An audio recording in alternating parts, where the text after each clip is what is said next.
सभी साथियों का हमारे YouTube चैनल पर स्वागत है। आज हम बात करने जा रहे हैं टीबी की दवाओं से होने वाले साइड इफ़ेक्ट के बारे में। टीबी की दवाओं को लेने के साथ ही कई प्रकार के साइड इफ़ेक्ट का सामना करना पड़ता है, जिनका यदि समय पर समाधान नहीं किया जाए तो मरीजों को गंभीर स्थितियों का सामना करना पड़ सकता है। साइड इफ़ेक्ट के कारण कई बार बीमार व्यक्ति दवाओं को बंद कर देते हैं, जिसके कारण भी बीमारी ठीक नहीं हो पाती। अतः इन साइड इफ़ेक्ट या दुष्परिणामों के बारे में जानना बहुत ही जरूरी है, जिनका समाधान समय रहते किया जा सके।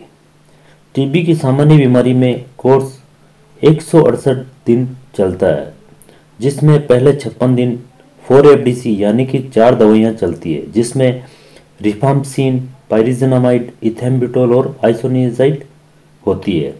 इस समय को आईपी यानी कि इंटेंसिव फेज, हिंदी में तीव्र चरण कहा जाता है, और अगले 112 दिन 3 FDC यानी कि 3 दवाइयाँ चलती है, जिसमें रिफाम्पसिन, इथेम्बुटोल और आइसोनियाज़िड होती है, जिसे कंटिन्यूअस फेज यानी कि निरंतर चरण कहा जाता है। साइड इफ़ेक्ट की यदि बात की जाए तो आइसोनियाज़िड, जिसे एच भी कहा जाता है, जिसमें मरीजों को नींद अधिक आती है, जो कि इसका सामान्य दुष्प्रभाव है। इसमें चिंता करने की ज़रूरत नहीं है। इसी के साथ मरीज को खुजली भी चल सकती है, जिसके लिए नारियल के तेल से शरीर की मालिश करनी चाहिए। अगर उससे भी फर्क नहीं पड़ रहा है तो चिकित्सक को दिखाना चाहिए।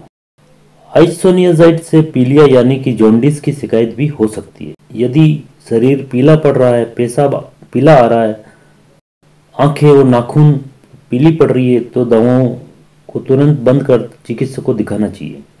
पीलिया ठीक होने के बाद दवाएं पुनः चालू कर देनी चाहिए। आइसोनियाज़िड से हाथ पैरों में जलन भी हो सकती है, जिससे घबराने की जरूरत नहीं है। इसके लिए पायरिडॉक्सिन 100 mg की टैबलेट मरीज को दी जाती है, जिससे जलन धीरे धीरे ठीक हो जाती है, जिसे पेरिफेरल न्यूरोपैथी भी कहा जाता है। इसके बाद आती है रिफाम्पसिन। इस दवा को लेने से पेशाब का रंग लाल या नारंगी कलर का हो जाता है, जो कि एक सामान्य समस्या है।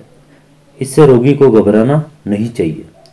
इस दवा से पीलिया भी हो सकता है। ऐसी स्थिति में टीबी की दवाओं को इस स्थिति में सुधार होने तक बंद कर देना चाहिए।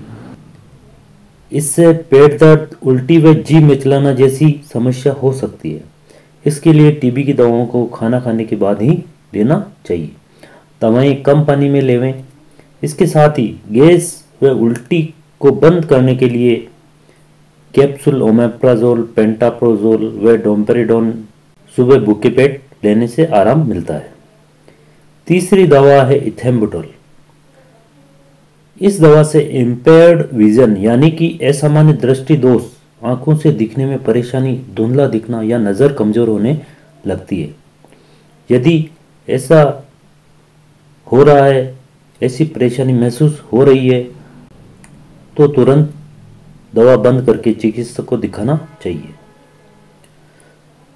चौथी दवाई है पाइरिज़िनामाइड।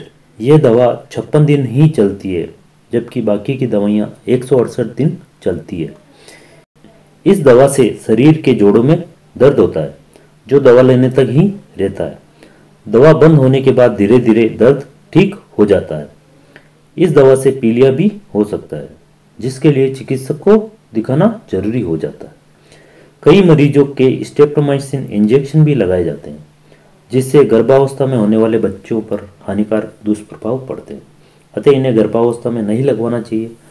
इंजेक्शन से कानों में घंटियां बजने की आवाज़ भी आने लगती है, तो ऐसी स्थिति में भी इंजेक्शन बंद कर देने चाहिए।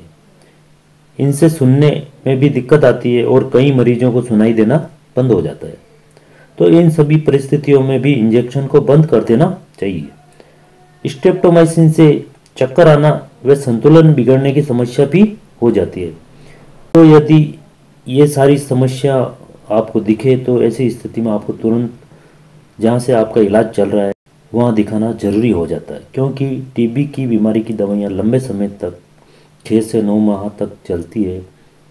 तो ऐसी स्थिति में अगर साइड इफ़ेक्ट को तुरंत ठीक नहीं किया जाता है तो यह बहुत गंभीर समस्या बन जाती है, जिससे आपके इलाज पर भी विपरीत प्रभाव पड़ता है।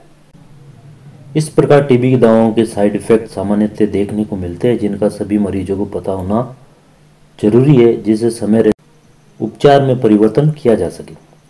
टीबी की दवाएं हमेशा खाना खाने के बाद लेनी चाहिए। टीबी के मरीज को पौष्टिक आहार काम में लेना चाहिए, जिसमें प्रोटीन डाइट ज़्यादा ज़रूरी है, जिससे साइड इफ़ेक्ट का सामना नहीं करना पड़ता। इसी के साथ अगर आपको ये जानकारी अच्छी लगी हो तो वीडियो को ज़्यादा से ज़्यादा शेयर करें, वीडियो को लाइक करें और चैनल को सब्सक्राइब करें। हमारे चैनल पर बने रहने के लिए आप सभी का तहे दिल से धन्यवाद।